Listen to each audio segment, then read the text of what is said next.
external of PSMOC. The position right now is, I agree with mostly of all their resentments and with regards to the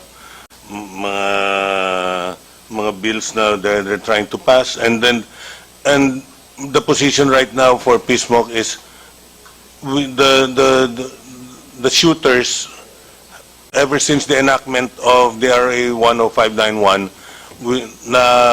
we have been what you call this disenfranchised. Nawala na po ang karapatan ng mga shooters with regards to permit to transport.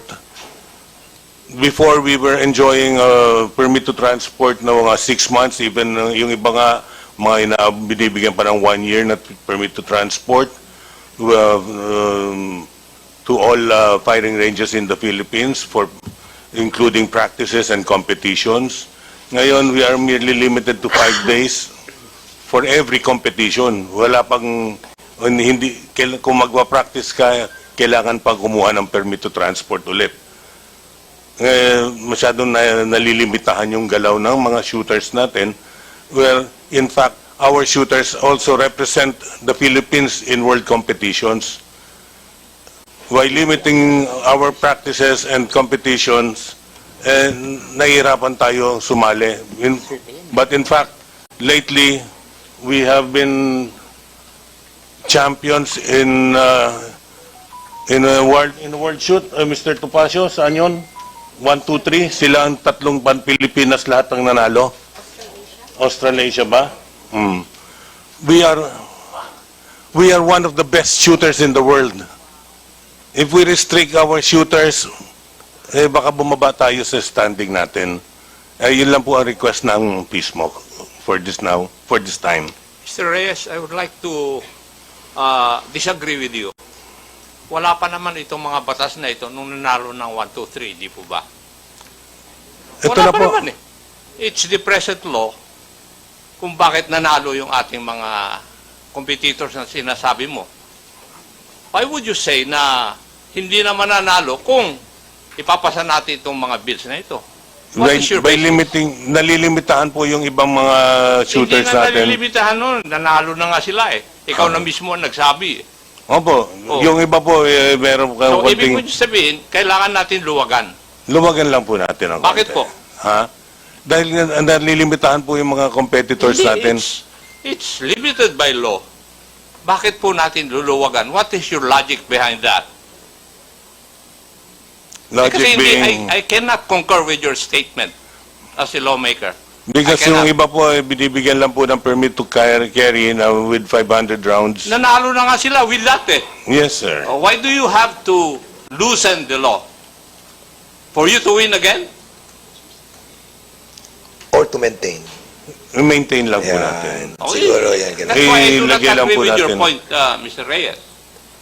Kasi nga po, yung mga nakaraang mga chief PNP po, I'm not mentioning na, napunta po sa chief PNP ang pagbibigay ng permit to carry sa mga sport shooters, wherein we do not carry, we merely transport the firearms. Hindi. Ang point ko, Mr. Reyes, with the Opo. present law, nanalo na kayo ng 1, 2, 3. Yun ang sabi mo eh. Opo. Tapos ngayon, luluwagan para magkaroon kayo ng 5,000 na ammunition for one. Kasi limited to 500 according to the law. The 500 is for the transport of the firearm, of the ammunition to the range. Yes. Yung 5,000... That is not enough. The 500, usually po, 500 is kung minsan kinukulang pa ang shooter sa firing range for a competition. Yung PNP, do you agree with that? That 500 is not enough for practice? For one practice session?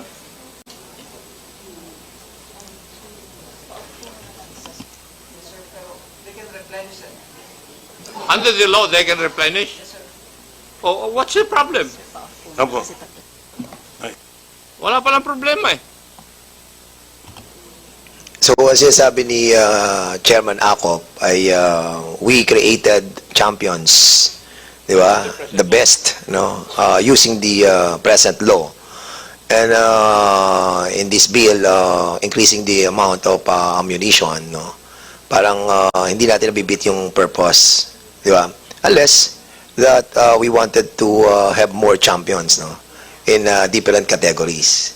So probably that's the best answer. Yes, Mr. Chairman, yeah. we will just submit our position paper later. Alright.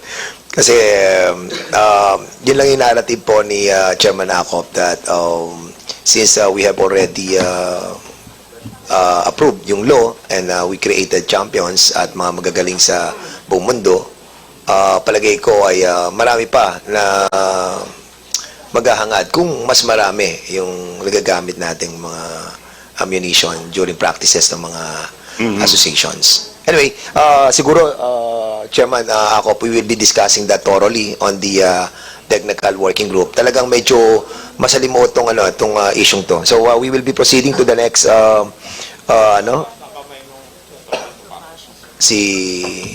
Mr. Topacio, are you raising your hand? Yes. Okay, go ahead, please. Mr. Chair, to answer the question lang of the good Congressman Acop, I think si Mr.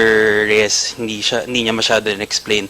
A lot of these shooters during the gun ban and most of the time when they practice, a lot of them are in the US because in the US, they don't restrict ammunition. If you talk to any shooter here in the Philippines, especially those who compete abroad, I mean, my brother is part of the national team for shotgun, and he can only bring a certain amount of rounds during practice rounds. The minimum amount of ammunition, if you want to train competitively, if you want to go to the World Cup, if you want to join the Olympics or the SEA Games, is at least 1,000 to 1,500 rounds a day. And we are only being allowed, I believe, if you're a sport shooter, 500. And during that time, Mr. Chair, even if you replenish, it takes probably a week at most to get a permit to transport. Whereas if you're a competitive shooter and you're representing the Philippines, you would need to practice almost every day if possible. So I think that is the reason why these proposed amendments are being kaya siya linalatag po sa inyo, Mr. Chair. It's not only to allow yung amount of ammunition to be owned, but also most of the reason is because sport shooters really need to practice with a lot of ammunition. And bear in mind po, Mr. Chair, with the increase of ammunition na pinopropose po dito sa House Bill, from what we understand, this does not only include the civilians. Because as gun stores po, whenever we sell ammunition, even to law enforcement, may it be the PNP, NBI, PDEA, AFP, when they buy ammunition in their personal capacity, we can only sell them 50 rounds. Okay. That's understandable. Now, Mr. medyo, Chair. before, sige, Congressman Acop din, Congressman Plato. Kasi yun lang ang provided for by law and you have to abide by that. Di ba? That is what the law says. Otherwise, criminal cases will be filed against you Yes. if you violate that. Yes. That's why we support the amendment nga po, Mr. Congressman. Thank you po. Alright, so we will be, medyo umiinit na ang ating discussion and that's the reason why we need to create a technical working group on this matter. Kasi Mr. Chair. medyo contentious yan. Pero because we have an existing law and we have to follow it, and that's the reason why meron tayong amendments na gagawin natin. But, of course, it Mr. will be also debatable on the technical working group. Congressman Plato, go ahead. Mr. Chair, thank you, Mr. Chair. Ito lang question ko, I would like to direct Mr. Chair sa mga gun owners, itong mga gun clubs. Mr. Chair, yung bang Mr. Reyes, meron ba kayong mga, tuloy ba, yung mga continuing seminar tungkol dito sa mga, kasi nangyayari dito sa umpisa lang ang seminar. May lisensya 5 or 10 years ang license ngayon, dapat siguro may continuing para sa mga storage practices, yung mga tungkol sa updated laws and regulations, at saka yung mga conflict resolution techniques and responsible handling of firearms in various situations. Meron ba tayong ginagawang seminar o doon lang sa umpisa? Sa umpisa lang ba? Meron naman po mga gun ownership na na mga nagpapa-seminar. Sino ba yung mga nagpapa-seminar sa responsible gun ownership? Merong isang group na kina 50 ba? Unfortunately, 5-0 is not here to what do they call the group?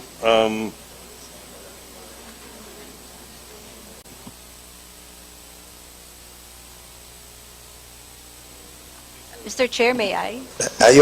Ma'am, you are now recognized, please.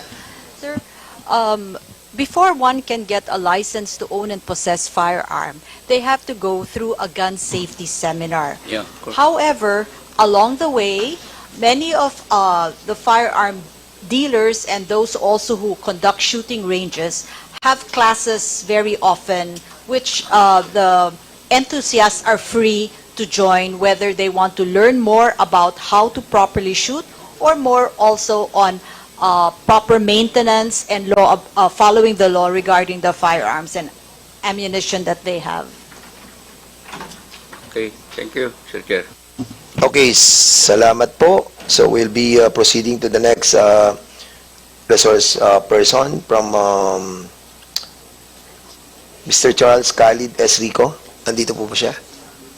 Okay, sir, you are now recognized. Thank you, Honorable Chairperson, for having us. My name is Charles Khalid Rico, and I represent the online community of Philippine Ricochet Line. This is a YouTube and Facebook community that talks about Philippine gun laws and gun ownership in general. This is a 12,600 strong community, and we also are allied with Jose Rizal Adventures. This is an online community that has over 56,000 subscribers in YouTube. So first off, I would like to express my gratitude for having us here. And just as a high-level overview of our stance on the House bills, first off, we are very thankful that we are having this discussion on amendments for RA 10591. I think this is very important to helping us all come to an agreement on how we can improve things so that we can make things better for law-abiding gun owners.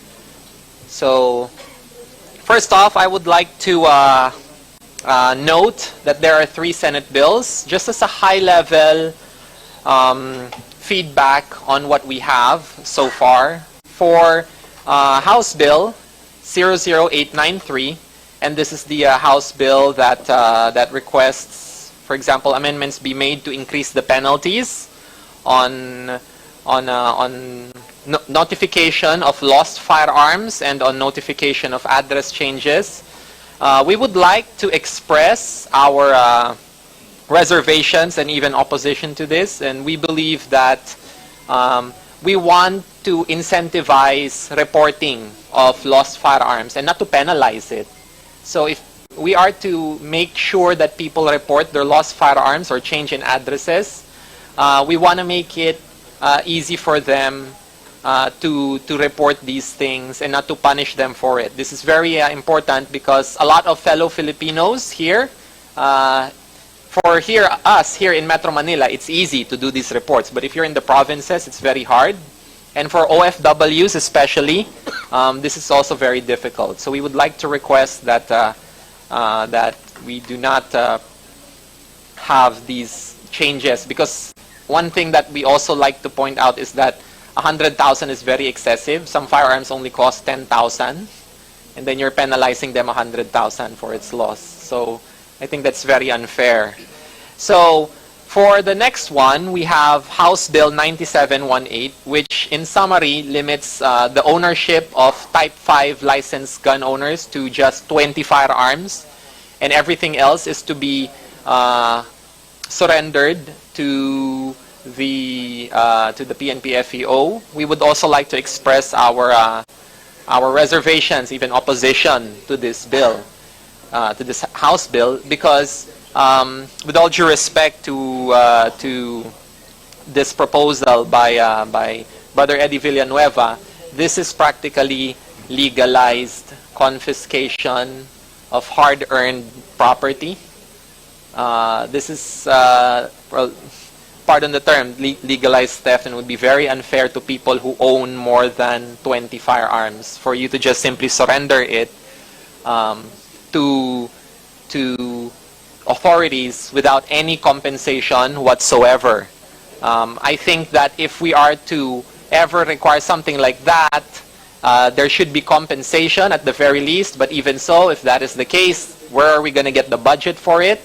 I would rather have that budget be spent on infrastructure and healthcare and education rather than on buying properties in excess of 20 firearms. Firearms owned by people who own more than 20 firearms. So I think this is unfair to those to Type 5 license owners. Another thing is that we would like to express our opposition as well to the requirement that we only limit firearms ownership to 50 rounds. This is also unfair to a lot of people who live in the provinces because they have to travel very far just to get 50 rounds. And you're gonna go through those 50 rounds in a day. Especially if nakatira ka, for example, sa Batanes, ano? If you live in the faraway islands, you're gonna spend a lot of time and money just getting 50 rounds, and then you're gonna spend that very quickly, and you have to come back again and have to get the requisite paperwork for that, which is the PTTFA for each purchase of firearm, which is a big hassle to gun owners.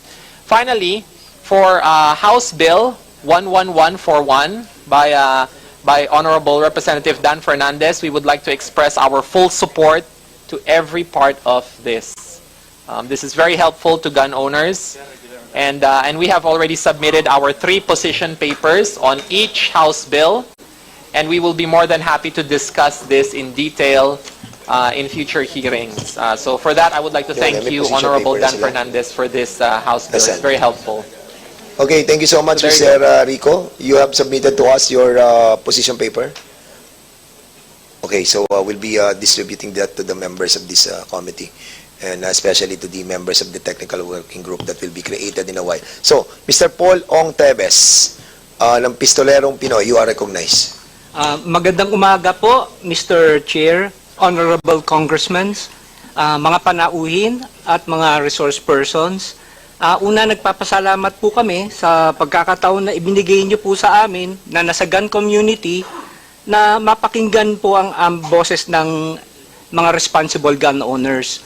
Ako po si Mr. Paul Teves, mas kilala po sa online o social media, Pistolerong Pinoy. In behalf of the responsible gun owners or the gun community, nais po namin iparating sa kinauukulan ang mga sumusunod.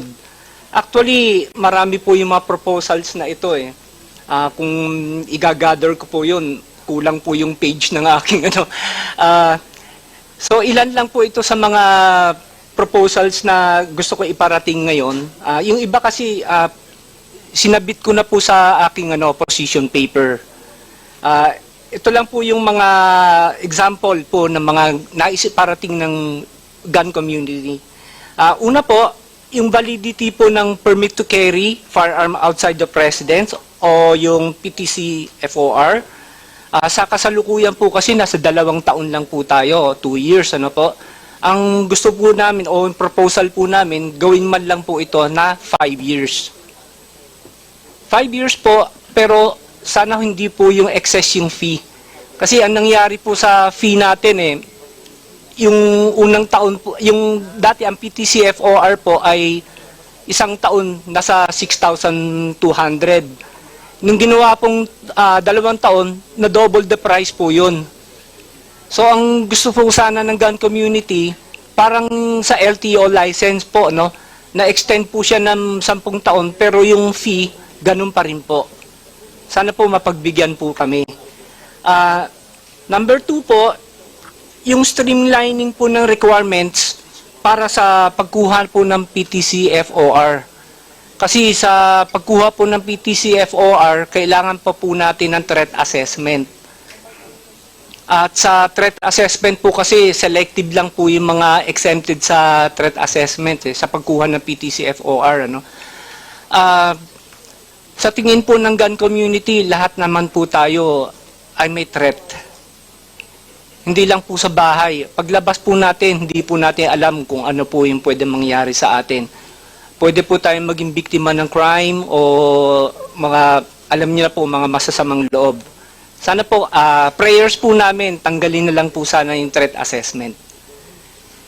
And ito, last na po ito. Yung issuance po ng permit to transport ng 5.56 rifles o 7.62. Sa ngayon po kasi ang nai-issuehan lang ng permit to transport ay mga pistols, revolvers. Sana po mapagbigyan po tayo. Bakit po kailangan natin ng permit to transport ng mga rifles? Kasi po, para po makapag-practice po kami sa range. And hindi po natin masasabi, wag naman po sana mangyari, no?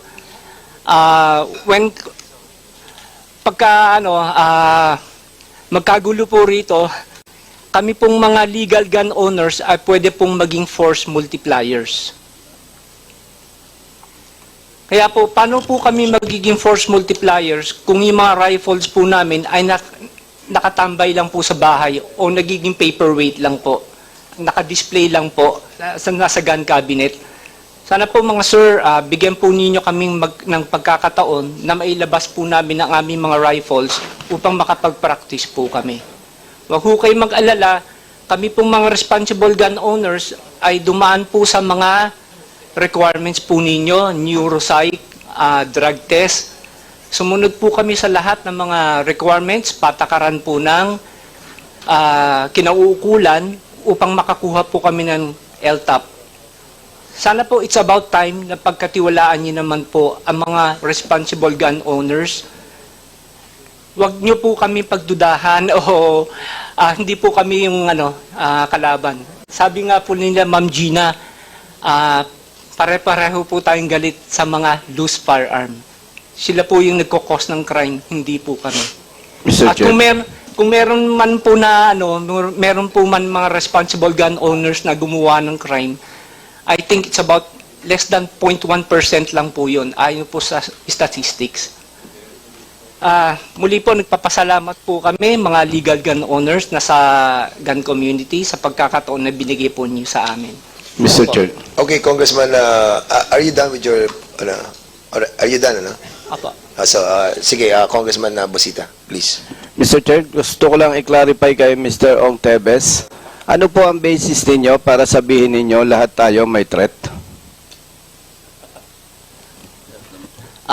Kung nababalitaan naman po natin sa mga balita, sa mga newspapers, sa mga TV, may mga naho-hold up po, yung mga ganun, nabibiktima po ng crime. So, Mr. Opo. Chair, is Mr. Ong saying na even ordinary employee dito may threat? Ganun po ba? Gusto ko lang malinawan po. Kasi medyo nakakatakot yung nyo po para sa mga ordinary individuals na lahat pala may threat. Yeah, what I'm saying is meron po tayong potential na maging victim po ng mga crime, mga street crimes po. So, insisting po kayo na lahat may threat? Lahat? Ibig sabihin pong lahat, 100% ng Pilipino may threat? Yun po ba ang gusto niyo sabihin, Mr. Tevez? Pwede po yun. Opo. Hindi po yung pwede. Ang gusto ko pong i-clarify sa'yo, pag sinabi po ninyong lahat, 100%, kahit yung mga bata na inosente. Ay, hindi naman po. Hindi naman po. So, I stand corrected po, Your Honor. paki-correct po ninyo kasi hindi po tama yon na parang sobrang gulo na sa Pilipinas. Ay, hindi naman po. Hindi po yung ibig kong sabihin, Your Honor. Pwede po ba, Mr. Chen, na ma-strike out yung kanya statement Yes na po, lahat opo. may threat? Right, so there's a motion to strike out that Thank you that- po, that Congressman portion of your Busita. Thank you po. position. Mr. Chair, Yes, Congressman Ako, please. point of order. I think the resource person is willing to withdraw from his former statement. So there's no need for us to come up with a motion to strike out the statement. Opo, of the opo. I stand gentleman. corrected po. Sorry po. Okay, so we'll be striking that out. The COMSEC is hereby directed to strike that portion of his statement. Are you satisfied, Congressman Busita? Please. Yes, thank you, Mr. Kinorek ko lang, Mr. Chair, kasi yung ating pong mga kababayan, medyo ano yan naalarma pagka may mga information na hindi naman tama. Ang dami na nga fake news, dadagdagan pa natin. Maraming salamat po, Mr. I Chair. agree with that. We have to be careful with our statement. No? Sorry po, Your Honor. Yeah, no, we understand. But especially now that yung social media ay napaka-bumilis pumikap ng mga statements that are being delivered on every committee on the House of Representatives. So let us be careful.